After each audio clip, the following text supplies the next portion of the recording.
Assalamualaikum warahmatullahi wabarakatuh. Bertemu lagi di channel Nanti Malam. Gimana kabarnya teman-teman? Semoga kalian dalam keadaan sehat selalu. Malam ini saya akan membawakan cerita pesugihan toko roti di Cikampek. Jangan lupa subscribe dan nyalakan lonceng notifikasinya agar nggak ketinggalan cerita horor berikutnya. Oke, tanpa berlama-lama lagi, siapkan nyali kalian karena kita akan langsung masuk ke ceritanya. Di sebuah sudut jalan kecil di Cikampek, berdirilah sebuah toko roti sederhana bernama Roti Vivi. Bangunannya tak mencolok, hanya cat kuning pucat dengan papan nama dari triplek yang mulai mengelupas. Tapi aroma rotinya, itu yang membuat siapapun menoleh. Setiap pagi pukul 5, Bu Vivi sudah sibuk di dapur. Ia wanita berusia 40 tahun dengan wajah ramah, tubuh agak berisi, dan tangan yang kasar karena selalu bergelut dengan adonan. Tak ada satu hari pun ia lewatkan tanpa menyingsingkan lengan bajunya untuk mencampur tepung, mentega, dan ragi. Ia percaya bahwa rezeki tak datang dari doa saja, tapi dari kerja keras yang tak pernah putus. Suaminya, Pak Irham, seorang pria berkacamata dengan rambut mulai menipis, biasa mengurus keuangan dan logistik. Sementara Bu Vivi mengatur karyawan dan resep, Pak Irham mondar-mandir antar cabang dengan motor tuanya. Mereka berdua dikenal sebagai pasangan yang harmonis, saling dukung, dan pantang menyerah. Bisnis mereka dimulai dari dapur rumah kontrakan. Awalnya hanya titip roti ke warung-warung kecil. Tapi karena rasanya empuk, manisnya pas, dan harga bersahabat, pelanggan mulai berdatangan. Dari satu etalase, berkembang jadi satu toko. Dari satu toko menjadi 5 cabang. Semua terjadi dalam waktu 7 tahun. Karyawan yang bekerja pun betah. Bu Vivi itu galak tapi perhatian, kata Tika, karyawan baru yang baru 3 bulan bergabung. Kalau kita rajin, pasti disayang. Memang benar, Bu Vivi sering memberikan bonus kecil untuk pegawai yang rajin. Bahkan pernah membelikan sepatu baru untuk Tika karena sepatunya bolong. Setiap Sabtu, Bu Vivi dan Pak Irham menyempatkan diri berbagi roti ke panti asuhan. Tak heran, bisnis mereka makin dicintai warga. Banyak yang bilang, kesuksesan Bu Vivi bukan karena hoki, tapi karena kerja keras dan niat baik. Namun jauh di dalam hati Bu Vivi, ada perasaan yang tak pernah ia ungkap pada siapapun. Perasaan capek. Perasaan ingin berhenti berjuang dan hanya menikmati hasil. Ia ingin mobil baru, rumah besar, dan liburan ke luar negeri. Tapi setiap kali ia menghitung uang, semuanya habis untuk biaya produksi, gaji karyawan, dan cicilan cabang. Baru, "Kenapa ya mas?" katanya suatu malam pada suaminya. "Rasanya kita kerja mati-matian, tapi hasilnya segitu-gitu aja." Pak Irham diam. Matanya memandangi cat dinding yang mulai mengelupas. Ia pun mulai lelah. Namun ia tak berkata apa-apa, hanya menepuk punggung istrinya dengan pelan. Hingga pada suatu pagi, kabar itu datang seperti badai. Sebuah toko roti modern bernama Adin Bakery baru saja buka tak jauh dari cabang utama mereka. Dikelola oleh seorang pengusaha perempuan dari luar kota. Tampilannya mewah, AC dingin, harga lebih murah, dan diskon menggiurkan. "Bu, roti kita kalah saing, sekarang pelanggan banyak pindah ke sana," ujar salah satu karyawan. Bu Vivi menolak panik. Ia percaya pelanggan mereka setia, tapi seiring minggu berjalan, data penjualan mulai merosot. 2 cabang mulai sepi, pengeluaran membengkak, penghasilan menyusut. Pak Irham yang biasanya tenang mulai uring-uringan. Namun Bu Vivi tetap tersenyum di hadapan karyawannya. Tenang saja, ini cuma sementara. Mereka tak tahu, di balik senyum itu, ada gelisah yang mulai tumbuh. Dan pintu gelap yang sebentar lagi akan terbuka lebar. Suasana toko roti Bu Vivi semakin berubah. Dulu, aroma roti manis yang keluar dari oven selalu disambut senyum pelanggan yang mengantre sejak pagi. Kini, udara toko terasa lengang. Meja kasir mulai sepi, bahkan rak-rak roti tak lagi kosong saat sore tiba. Beberapa pelanggan setia tiba-tiba berpaling ke tempat lain. Tempat yang lebih dingin, lebih nyaman, lebih kekinian. Tempat itu adalah Adin Bakery. "Bu Adin," Perempuan separuh baya berpenampilan elegan dengan dandanan rapi dan tas. Mahal tiba-tiba saja membuka toko besar tak jauh dari cabang utama Roti Vivi. Toko barunya langsung jadi buah bibir. Interior modern, lampu-lampu gantung bergaya Eropa, dan pegawai berseragam rapi menyambut pelanggan dengan senyum lebar. Namun bukan hanya tampilannya yang mencolok. Harga roti di sana lebih murah dari milik Bu Vivi. Bahkan ada promo beli satu, gratis satu hampir setiap minggu. Pelanggan mulai berdatangan, bahkan orang-orang yang dulu setia dengan roti Bu Vivi pun ikut pindah ke sana. "Bu, saya pamit ya. Mau kerja di Adin Bakery. Gajinya lebih tinggi," ujar salah satu pegawai yang sudah 2 tahun kerja di toko cabang pertama. Bu Vivi hanya tersenyum kaku. "Semoga sukses ya." Tapi begitu pegawai itu pergi, wajahnya berubah muram. Hatinya mulai digerus amarah dan rasa tidak adil. "Kita yang duluan di sini, Mas. Kita yang capek-capek bangun usaha dari nol. Kenapa bisa kalah sama orang baru?" Ujarnya dengan nada tajam di rumah. Pak Irham yang sedang menghitung tagihan hanya bisa menghela napas. Namanya usaha, Vi. Rezeki kan Allah yang atur. Bu Vivi menatap suaminya tajam. "Aku nggak mau usaha kita hancur begitu saja. Aku nggak mau jadi cerita sedih yang dilupakan orang." Beberapa malam kemudian, saat sedang membereskan meja kasir, Bu Vivi mendengar 2 pelanggan bergosip di dekat rak roti. Katanya Bu Adin tuh mantan istri pejabat, makanya modalnya besar. Masa sih? Tapi ya pantas sih. Toko rotinya keren banget. Rotinya juga empuk, enak, dan murah banget. Bu Vivi mengepalkan tangan di balik meja. Telinganya panas. Hatinya makin mendidih. Ia tahu rotinya jauh lebih enak. Ia tahu bahan-bahannya lebih berkualitas. Tapi semua itu seperti tak cukup. Malam itu, Bu Vivi duduk lama di dapur. Tak lagi membuat adonan, hanya menatap loyang-loyang kosong yang dulu selalu penuh harapan. "Aku capek, Mas," ujarnya lirih. "Kita kerja keras, kita jujur, kita bantu banyak orang. Tapi kok malah gini hasilnya?" Pak Irham tak langsung menjawab. Tapi malam itu setelah Bu Vivi tertidur karena lelah menangis, ia keluar rumah diam-diam. Ia menyusuri jalan-jalan sempit yang tak biasa ia lewati. Berjalan menuju pasar malam yang hanya buka setiap malam Jumat Kliwon. Di sana, di tengah keramaian tenda pedagang, ia bertemu seorang pria tua bertubuh kurus dengan wajah seperti keriput daun pisang. Si pria menjual barang-barang antik dan dupa. "Ada yang kau cari?" tanya si pria sambil menatap tajam ke arah Pak Irham, seolah tahu isi hatinya. Pak Irham ragu, tapi kemudian berkata, "Saya butuh jalan keluar, bisnis saya hampir hancur." Pria tua itu tersenyum kecil. "Jalan keluar ada, tapi bukan jalan biasa. Kau harus berani bayar, bukan dengan uang." Pak Irham terdiam, tapi dalam hatinya bisikan keserakahan sudah mulai berbicara. Keesokan harinya, Bu Vivi heran melihat suaminya lebih tenang dari biasanya.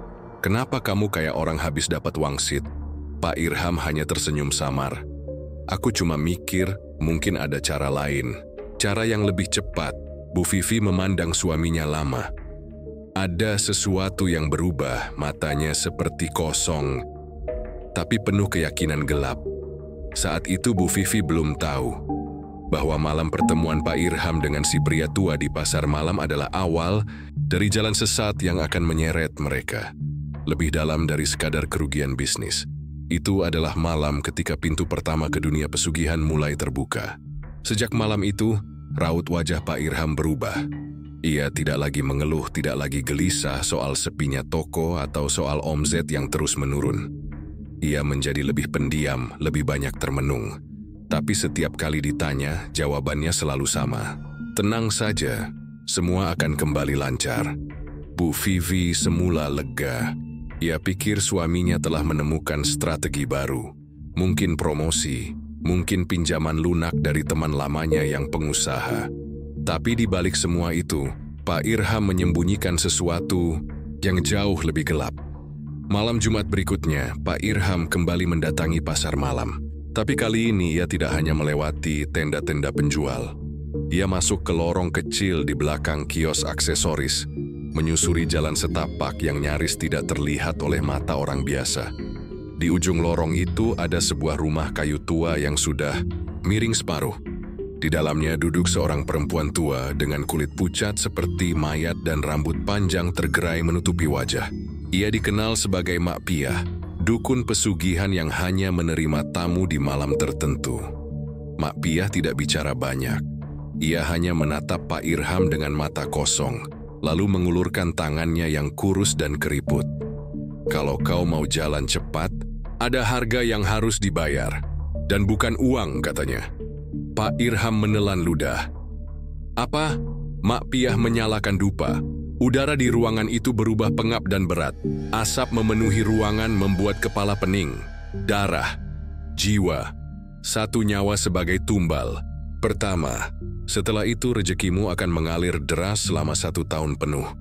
Tapi ingat, hanya 1 tahun. Setelah itu, kau juga akan ditagih. Pak Irham terdiam. Mak Piah membuka kain kecil berisi tulang ayam yang sudah menghitam.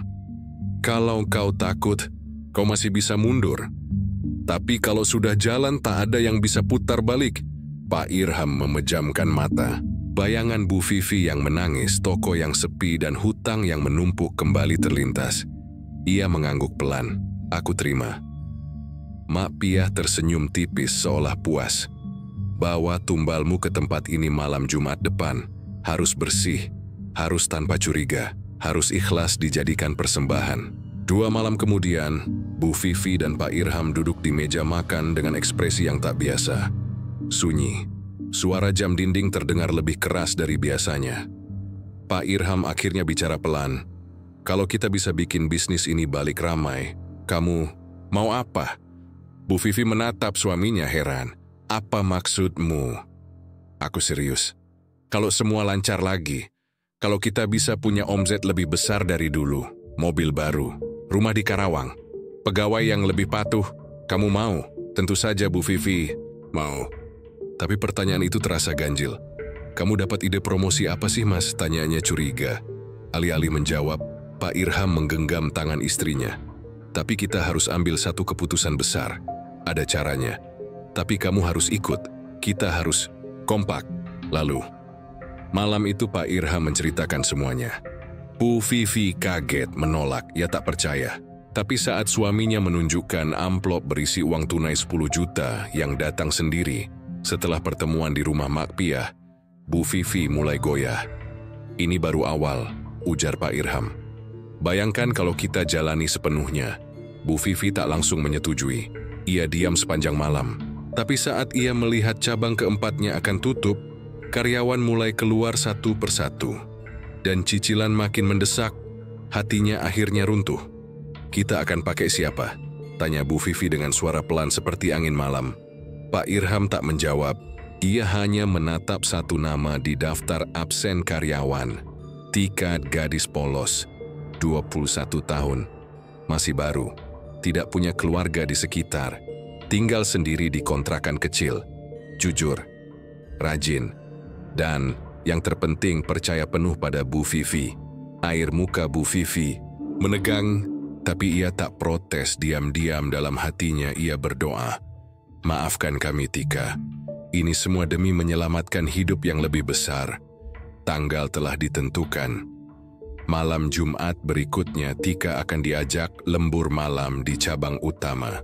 Tanpa tahu bahwa roti terakhir yang ia buat malam itu akan menjadi tumbal pertama dalam perjanjian dengan iblis. Malam Jumat datang dengan udara yang ganjil. Langit mendung, angin kering berhembus tanpa suara, dan aroma tanah basah menyeruak meski hujan belum turun. Di cabang utama toko roti Vivi, lampu tetap menyala terang hingga malam. Kali ini bukan karena ramai pelanggan, tapi karena lembur produksi yang dirancang dengan sangat rapi oleh 2 orang, Bu Vivi dan Pak Irham. Tika, malam ini kamu bisa bantu lebih lama ya. Kita mau nyiapin roti pesanan besar buat acara hajatan minggu depan, ujar Bu Vivi dengan senyum hangat. Tika mengangguk penuh semangat. Ia memang tipe pekerja keras. Sejak pertama kali diterima, ia tak pernah menolak kerja tambahan. Gadis itu selalu berpikir, makin sering dipanggil lembur, makin besar peluang jadi karyawan tetap. Siap, Bu. Saya senang kok bantu-bantu malam. Bu. Vivi hanya tersenyum, meski dalam dadanya ada perang hebat.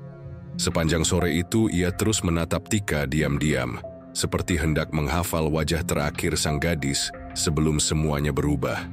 Malam semakin larut. Tika tetap asyik menguleni adonan dan menyusun loyang roti di dapur belakang.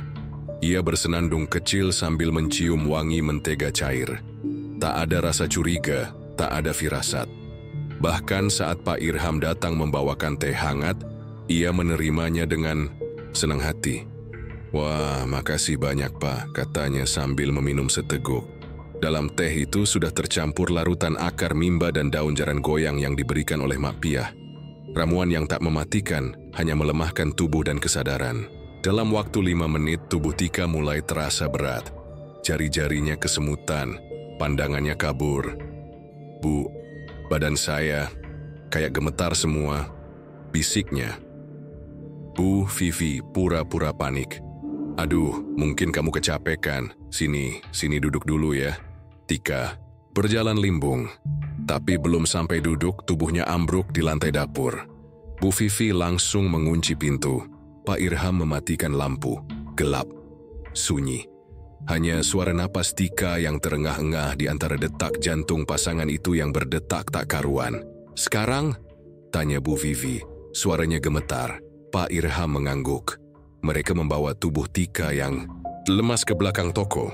Di sana sudah ada mobil dengan bagasi terbuka. Di dalamnya selimut hitam karung goni dan satu kotak kecil berisi sesajen dari Mak Piah. Kembang 7 rupa, sebutir telur mentah, dan ceceran darah ayam yang sudah mengering. Tanpa suara mereka memasukkan tubuh Tika ke dalam karung. Tak ada jeritan, tak ada perlawanan. Tubuh itu hanya diam, pasrah, seolah memang sudah waktunya dikorbankan. Perjalanan menuju rumah Mak Piah terasa seperti berjam-jam. Jalan sempit, sunyi, dan gelap. Mobil melaju pelan melewati ganggang sempit hingga berhenti di depan rumah kayu tua di tengah kebun bambu. Mak Piah sudah menunggu. Ia duduk di depan rumah dengan mata tertutup, seolah merasakan kehadiran mereka dari jauh. "Letakkan dia di altar," katanya dingin. Di dalam rumah, altar itu tak lebih dari meja kayu panjang yang beralaskan kain merah. Di sekitarnya berdiri lilin-lilin hitam yang bergetar hebat meski tidak ada angin. Tika terbaring di sana. Napasnya pelan, matanya setengah terbuka. Mak Piah mendekat dan menaruh telapak tangannya di dada Tika. Ia mulai melantunkan mantra dalam bahasa yang tak dikenali. Suaranya dalam, pelan, tapi terasa menggema di dinding ruangan seperti suara dari dasar bumi. Lalu, Mak Piah menoleh ke Bu Vivi.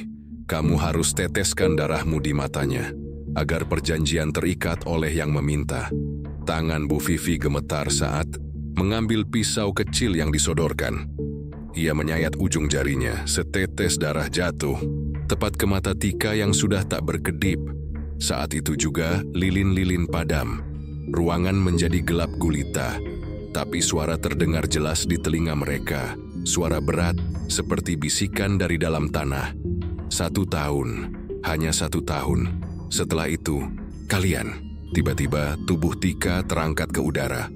Tubuhnya menggeliat seperti kejang-kejang. Matanya membelalak, mulutnya terbuka lebar seperti hendak berteriak, tapi tak keluar suara. Lalu, ia terjatuh. Diam, tidak bergerak lagi. Bu Vivi menjerit pelan dan menutup mulutnya. Pak Irham hanya berdiri terpaku. Mak Piah mengangguk puas. "Selesai. Sekarang pergilah. Besok rotimu akan kembali ramai, tapi ingat, jangan cari saya tahun depan, karena saya tidak bisa menyelamatkanmu dari harga yang sudah disepakati." Keesokan paginya, cabang roti Vivi kembali dipenuhi pelanggan. Bahkan cabang yang nyaris tutup tiba-tiba penuh pesanan. Orang-orang kembali ramai membicarakan betapa enaknya roti buatan Bu Vivi. Bahkan ada yang bilang rotinya lebih lembut dari biasanya, lebih harum, dan bikin ketagihan. Bu Vivi dan Pak Irham hanya bisa tersenyum, dengan hati kosong dan jiwa yang mulai terjerat. Dan jenazah Tika hilang. Tidak ditemukan. Kontrakan tempat tinggalnya kosong. Orang-orang mengira ia pulang kampung. Tak ada yang curiga. Tak ada yang mencari lebih jauh. Hanya Bu Vivi dan Pak Irham yang tahu betul bahwa Tika tidak pernah pulang. Dia tinggal bersama dosa mereka selamanya. Musim hujan tahun itu terasa seperti musim panen bagi Bu Vivi dan Pak Irham.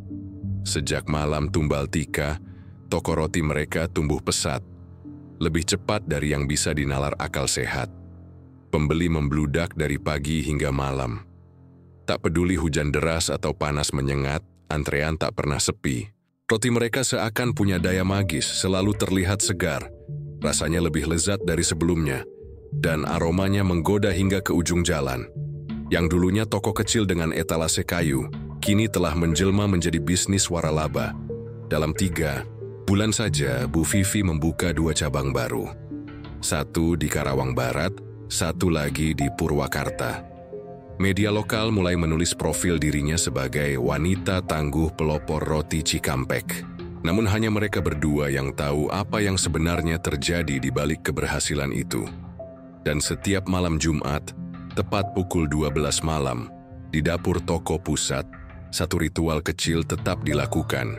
Sesaji bunga 7 rupa, setetes darah jari, dan roti yang dibiarkan di atas meja hingga pagi. Sebagai pengikat perjanjian. Mereka tidak berani lalai, meski semua tampak sempurna, ada hal-hal kecil yang mulai terasa aneh. Rasa roti yang dulu harum, kini terkadang berubah jadi aneh jika dibiarkan. Lewat malam, seperti ada bau amis yang muncul tiba-tiba. Bahkan ada pelanggan yang pernah mengeluh, "Bu, roti ini tadi siang enak banget, tapi malam pas mau makan, aromanya jadi kayak darah." Bu Vivi hanya tertawa kecil dan mengalihkan pembicaraan. Kadang, saat para pegawai sudah pulang dan Bu Vivi sendirian membereskan kasir, ia merasa seperti diawasi, seperti ada yang berdiri di pojok ruangan. Dan entah kenapa, lampu belakang toko sering sekali mati sendiri, meskipun baru diganti. Lalu mimpi-mimpi buruk mulai datang. Mimpi di mana Tika berdiri di depan oven, tubuhnya gosong, matanya hitam penuh. Amarah dan mulutnya menggumam tanpa suara. "Sudah puas, Bu, giliran kalian sebentar lagi." Bu Vivi sering terbangun dengan tubuh basah oleh keringat. Tapi begitu melihat uang yang terus masuk, pelanggan yang terus bertambah, dan pujian yang tak berhenti datang, ia mengabaikan semuanya. "Cuma mimpi," bisiknya setiap malam. Cuma rasa bersalah yang belum sembuh. Sementara itu, Pak Irham pun mulai merasakan dampaknya. Beberapa kali ia merasa dadanya sesak seperti ditindih batu. Pernah saat menyetir menuju pabrik tepung langganan, ia seperti melihat Tika duduk di jok belakang melalui kaca spion. Dengan wajah penuh darah dan mata melotot, ia menghentikan mobil sambil gemetar hebat. Tapi saat menoleh ke belakang jok, itu kosong. Cuma halusinasi, cuma kecapekan, gumamnya menenangkan diri sendiri. Tapi halusinasi itu semakin sering datang. Bahkan pernah suatu malam saat mandi, air shower berubah jadi merah darah selama beberapa detik, lalu kembali normal. Tak ada yang percaya saat ia cerita. Bahkan Vivi sendiri mulai jarang mendengarkannya. Ia terlalu sibuk mengelola bisnis yang makin besar. Hari-hari terus berlalu, ulang tahun toko mereka yang keempat dirayakan besar-besaran. Undangan media, potong tumpeng, promo roti gratis untuk 100 pelanggan pertama. Semua tampak bahagia, tapi di dalam diri mereka, jam pasir terus menipis. Hingga suatu malam tepat 1 minggu menjelang tanggal peringatan pesugihan pertama, Bu Vivi terbangun oleh suara tangis anak kecil dari dapur rumahnya. Ia bangkit pelan, menahan rasa takut yang menjalar dari kaki ke kepala. Saat membuka pintu dapur, ia melihat jejak kaki basah, seperti bekas orang berjalan keluar dari oven. Lalu ia mendengar suara, bukan tangisan, tapi tawa Tika. Tertawa kecil, pelan, seperti mengejek. Ketika lampu tiba-tiba padam, Bu Vivi menjerit, histeris dan pingsan di tempat esok harinya. Ia menceritakan semuanya pada Pak Irham. Tapi suaminya hanya duduk terpaku, wajahnya pucat. Lalu ia menyodorkan kalender. Vi, minggu depan, malam Jumat 1 tahun. Mereka saling menatap. Tak ada yang bicara. Tak ada yang bisa melarikan diri. Di hari-hari menjelang tenggat, semua mulai runtuh perlahan. Satu persatu pegawai berhenti, bukan karena mengundurkan diri, tapi karena mengalami kecelakaan. Ada yang jatuh dari tangga oven tanpa sebab. Ada yang tangannya seperti terbakar saat menyentuh loyang, meski suhunya normal. Satu bahkan mengalami kejang di ruang pengadukan adonan. Semua kejadian aneh, mendadak, dan tanpa penjelasan logis. Bu Vivi mulai gemetar setiap kali masuk dapur. Ia merasa ruangan itu bukan lagi tempat kerja, tapi kuburan yang hidup. Dan setiap jam 12 malam, ia merasa seseorang berdiri di belakangnya sambil berbisik, "Waktumu habis." Hari terakhir menjelang 1 tahun pesugihan, Bu Vivi mencoba mendatangi rumah Mapiah. Tapi rumah itu sudah rata dengan tanah. Tak ada jejak, tak ada sisa. Bahkan tetangga sekitar mengaku tidak pernah tahu ada rumah tua di situ. Sore itu, langit Cikampek berubah muram. Angin berputar seperti badai kecil, dan aroma darah terasa di udara.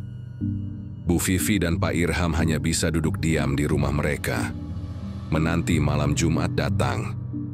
Mereka tahu, giliran mereka telah tiba. Malam Jumat datang tanpa ampun. Langit di atas Cikampek begitu pekat, hingga tak satu bintang pun berani muncul.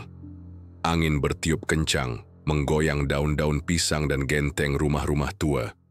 Suara anjing melolong bersaut-sautan, seolah tahu sesuatu yang mengerikan akan terjadi. Di dalam rumah besar milik Bu Vivi dan Pak Irham, tidak ada cahaya kecuali dari lampu ruang tamu yang redup. Jam dinding menunjukkan pukul 11.49 malam. Detik terasa lambat, seakan waktu sendiri pun enggan melangkah menuju tengah malam. Bu Vivi duduk di sofa, memeluk lutut, mata sembab, wajahnya pucat seperti kapur. Sementara Pak Irham mondar-mandir, keringat dingin mengalir dari pelipisnya meski AC menyala. Mereka tidak berbicara, tak ada lagi rencana, tak ada solusi. Mereka tahu malam ini bukan sekadar malam biasa. Ini adalah malam pembayaran, saat perjanjian, pesugihan menagih janji, dan tidak ada jalan pulang. Tepat pukul 12 malam, suara bel rumah berbunyi ting-tong pelan, hanya sekali. Tapi cukup membuat keduanya membeku. Tak ada yang berani bangkit, tapi suara itu kembali datang. Ting-tong, pelan, tajam, seperti menggali jantung mereka. Dengan langkah berat, Pak Irham berjalan ke arah pintu, sementara Bu Vivi memeluk dirinya erat-erat. Saat pintu terbuka, tidak ada siapa-siapa. Hanya angin dingin yang menyapu masuk dan membawa serta aroma amis yang menyengat. Bau darah basi. Pak Irham menutup pintu cepat-cepat. Tapi dari arah dapur, mereka mendengar suara panci jatuh. Kemudian, suara langkah kaki, pelan gemetar basah. Seperti seseorang berjalan tanpa alas kaki di lantai yang licin. Lalu terdengar suara itu. Bu, pelan retak seperti dari dalam perut bumi. Bu Vivi. Bu Vivi membeku. Matanya membelalak, ia mengenali suara itu. Suara Tika, tubuhnya gemetar hebat. Perlahan ia menoleh ke arah dapur. Dari kegelapan itu muncul sesosok tubuh, tinggi, kurus, bajunya compang-camping, rambutnya basah dan menempel di wajah. Matanya hitam, membusuk dan dari sudut bibirnya menetes darah segar yang menetes ke lantai. Sosok itu berjalan pelan, 1 langkah, 2 langkah, Bu Vivi. Saya sudah bantu jualan roti, sekarang giliran Bu Vivi. Ikut saya, TI. Tika, ampun, ampun ya Allah. Jerit Bu Vivi tersungkur. Pak Irham menarik istrinya mencoba lari ke lantai 2. Tapi sebelum mereka sampai tangga, angin keras menerpa ruang tamu dan semua lampu padam. Suasana menjadi gelap gulita, Lalu satu suara bergema dalam rumah itu. Suara berat dan panjang. Bukan suara manusia biasa. 1 tahun sudah cukup. Tiba-tiba, cermin besar di ruang tamu pecah sendiri. Gordon beterbangan. Dari dalam cermin yang pecah muncul bayangan-bayangan hitam mengular ke arah mereka.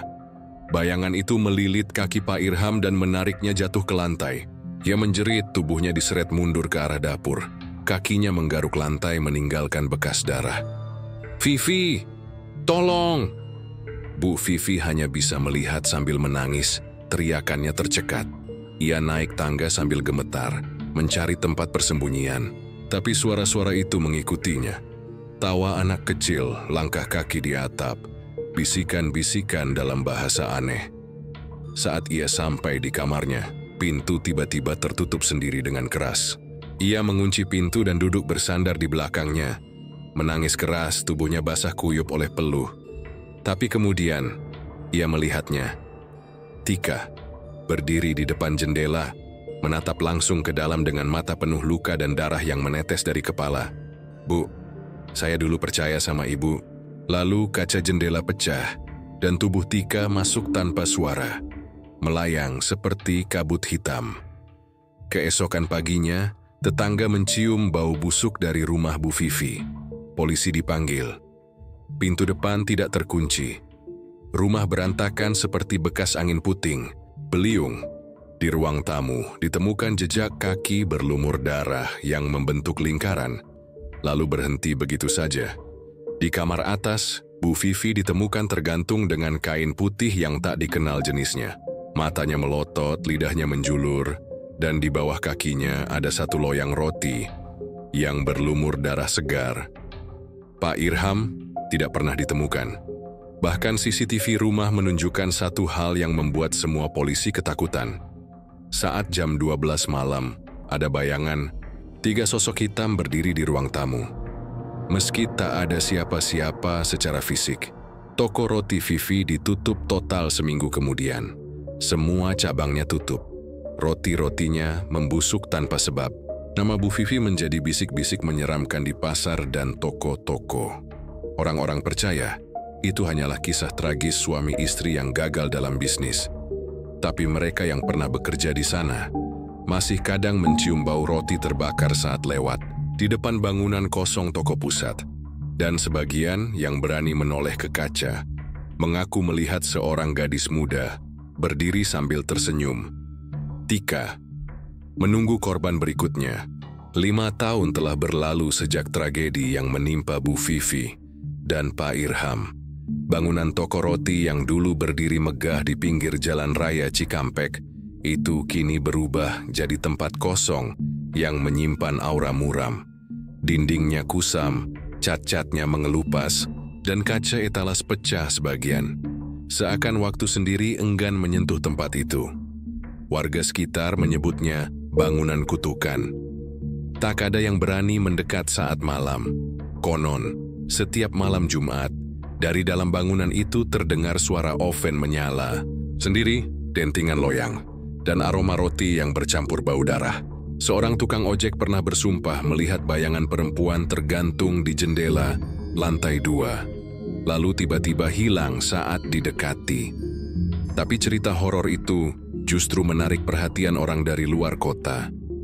Namanya Reza, pria muda berusia 33 tahun, pengusaha kuliner dari Bandung. Ia punya obsesi unik, membuka usaha di tempat-tempat terbengkalai. Menurutnya, lokasi-lokasi seperti itu menyimpan energi yang bisa dimanfaatkan kalau tahu cara mengolahnya. Saat mendengar cerita soal toko roti Vivi, Reza langsung tertarik. "Aku nggak percaya hal mistis," katanya santai saat menyewa bangunan itu. "Selama roti enak dan strategi marketing kuat, hantu pun bakal beli." Orang-orang di sekitarnya hanya geleng kepala. Dalam waktu sebulan, Reza merenovasi tempat itu total. Cat baru, oven baru, interior modern.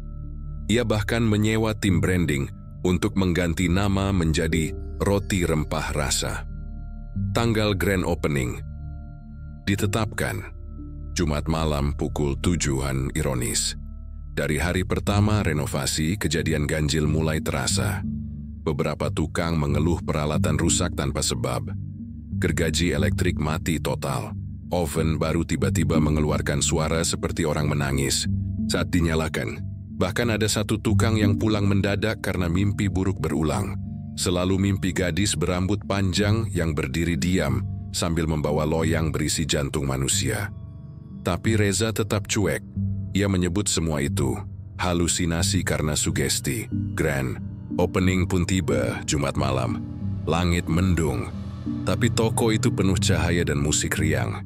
Pengunjung berdatangan penasaran mencicipi roti legendaris yang katanya pernah membuat Cikampek terkenal.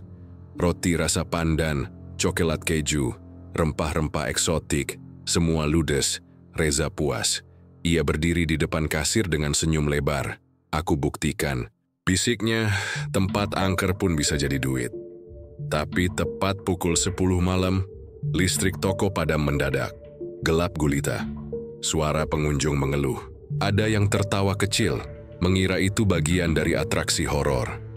Tapi beberapa detik kemudian, terdengar suara oven menyala sendiri.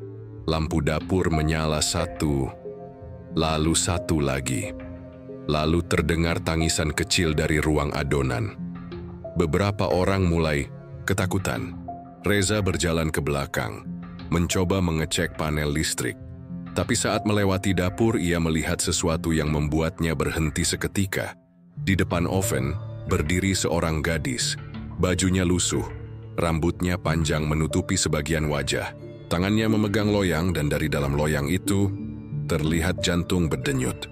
Darahnya menetes ke lantai, membentuk jejak menuju ruang depan. Reza tidak bisa bergerak. Kakinya seperti terpaku.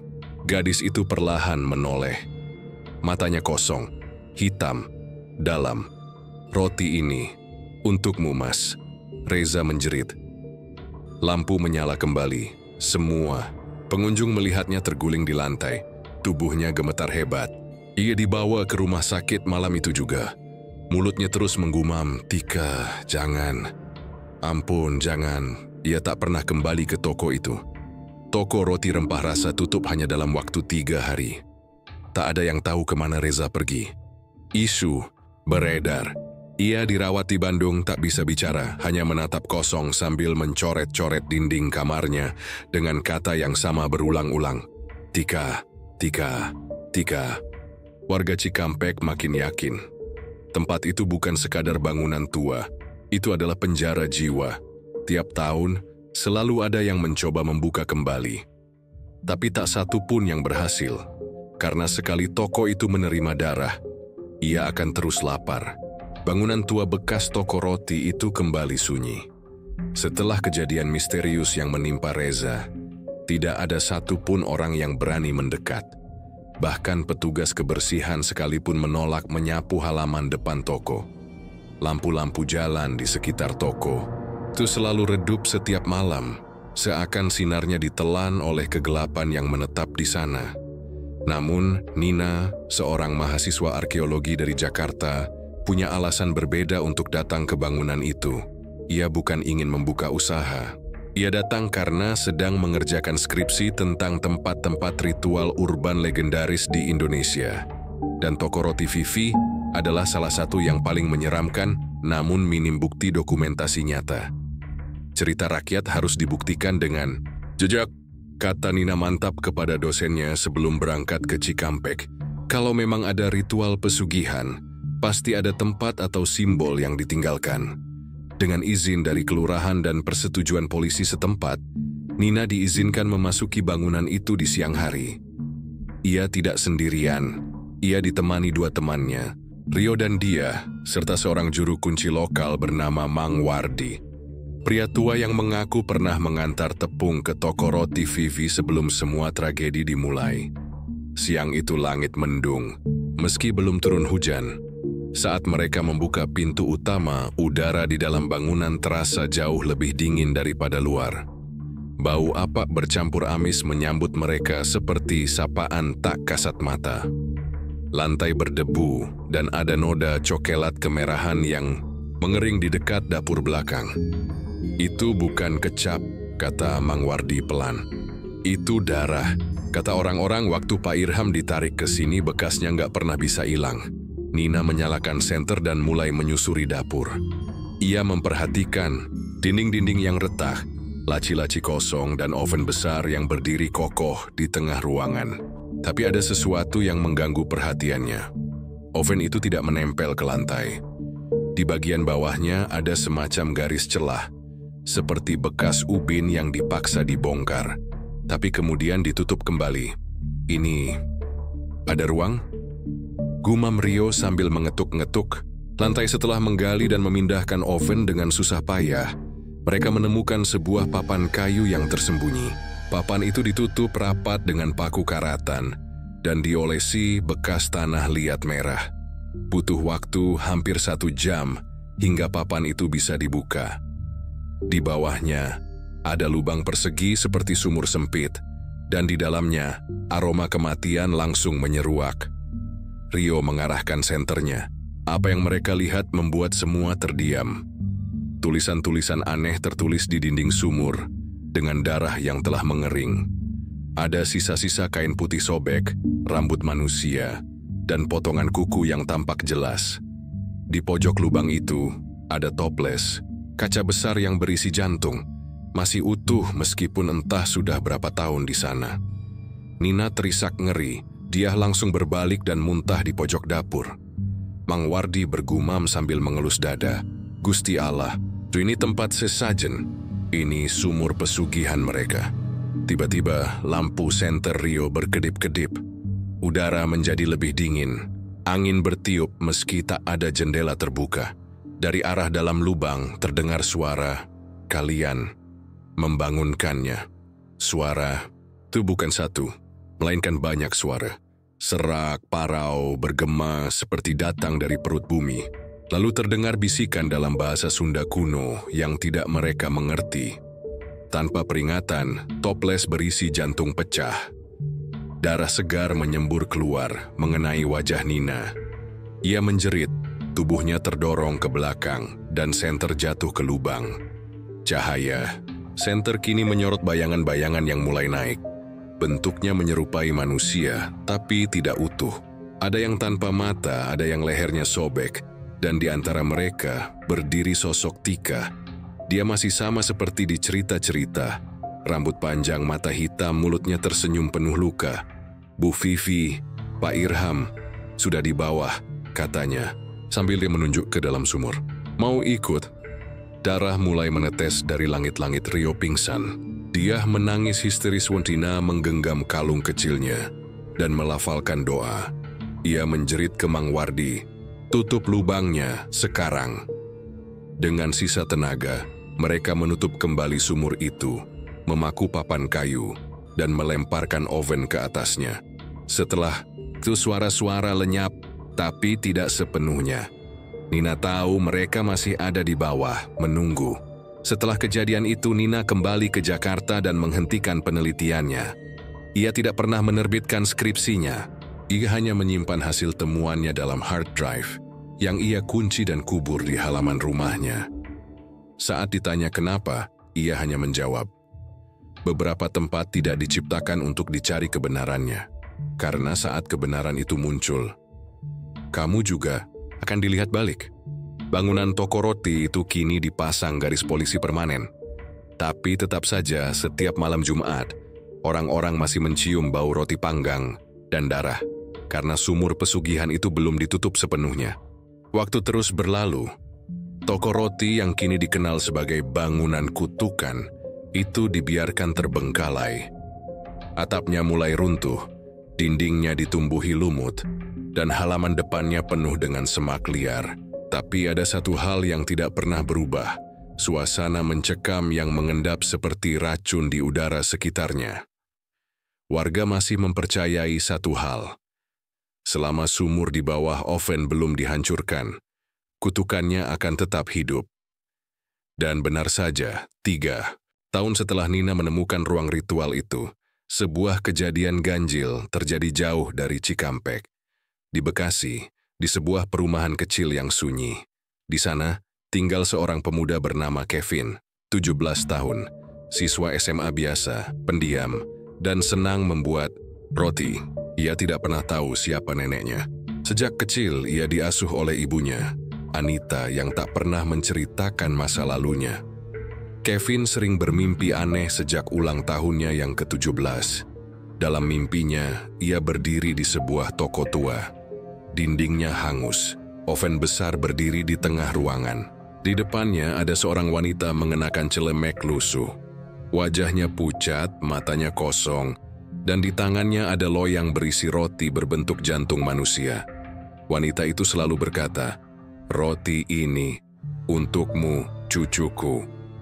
Anita, sang ibu, menyadari perubahan Kevin. Anak itu jadi murung, sulit tidur, dan anehnya bakat membuat rotinya semakin hebat. Bahkan Kevin menciptakan resep baru yang tak pernah diajarkan. Roti rempah pandan berdarah. Resep persis yang dulu pernah dijual di toko roti Bu Vivi. Anita pucat setiap kali melihat loyang hasil panggangan Kevin. Karena ia tahu sesuatu yang tidak diketahui anaknya. Anita adalah anak dari Bu Vivi. Hasil dari pernikahan pertamanya sebelum menikah dengan Pak Irham. Saat tragedi pesugihan terjadi, Anita masih berusia 10 tahun dan dititipkan ke keluarga jauh. Lalu tak pernah kembali ke Cikampek. Ia tumbuh tanpa mengetahui detail gelap keluarganya. Sampai kabar kematian ibunya dan cerita-cerita mistis itu menyebar. Namun, Anita memutuskan untuk mengubur masa lalu. Ia berpindah nama, berpindah kota, dan memulai hidup baru. Semua demi melindungi anaknya dari dosa masa lalu. Tapi ternyata dosa itu menurun. Suatu malam, Kevin tiba-tiba menghilang dari rumah. Ia meninggalkan catatan. "Aku harus ke toko itu. Trudy harus tahu kenapa aku dipanggil." Anita langsung panik. Ia menyusul ke Cikampek, ke tempat yang sudah 20 tahun tak pernah ia datangi. Saat sampai di bangunan tua itu, Anita menemukannya. Kevin berdiri di dapur tua, di depan oven besar, dan sumur yang kini terbuka kembali. Dari lubang sumur, asap hitam mengepul. Di dalamnya terdengar bisikan. Bayangan-bayangan merangkak naik, dan di antara mereka sosok Bu Vivi muncul. Kini tak lagi seperti manusia. Wajahnya hancur, tubuhnya penuh luka bakar, namun senyumnya tetap lebar. "Anakku, cucuku, kalian datang kembali," gumam arwah itu. Kevin berdiri kaku, seperti dikendalikan. Dia bilang, "Kalau aku lanjutkan toko ini, aku bisa jadi besar, bisa kaya raya," kata Kevin lirih. "Cuma harus ngasih satu nyawa." Anita menjerit, "Jangan!" Ia berlari dan memeluk Kevin, menariknya menjauh dari sumur. Arwah-arwah menggeram. Angin bertiup kencang. Dinding dapur bergemuruh seperti hendak runtuh. Lalu tiba-tiba Kevin tersadar.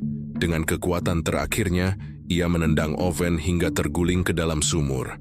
Anita melemparkan botol bensin yang dibawanya sebagai antisipasi, lalu menyalakan korek api. Boom! Ledakan kecil mengguncang bangunan itu. Api membakar lubang sumur. Teriakan-teriakan mengerikan terdengar. Seperti ratusan jiwa diseret kembali ke neraka. Dan dalam kobaran api itu, Kevin melihat wajah neneknya untuk terakhir kali. Menangis. Bukan karena marah, tapi karena sadar. Ia kehilangan generasi terakhirnya. Pagi, harinya warga mendapati bangunan toko itu hangus rata dengan tanah. Polisi menyimpulkan ledakan berasal dari kebocoran gas. Tak ada korban jiwa. Kevin dan Anita hanya mengalami luka ringan, tapi mereka tidak pernah mau memberi pernyataan apapun kepada media. Setelah itu mereka pindah ke luar Jawa. Nama toko roti itu perlahan hilang dari ingatan orang. Tapi bagi sebagian orang yang tahu cerita aslinya, pesugihan tidak pernah benar-benar berakhir. Ia hanya tidur, menunggu keturunan berikutnya. Dan konon, jika suatu malam kamu mencium bau roti rempah dari tempat kosong, jangan pernah ikuti aromanya. Karena bisa jadi itu bukan roti, tapi panggilan dari dosa yang diwariskan tamat.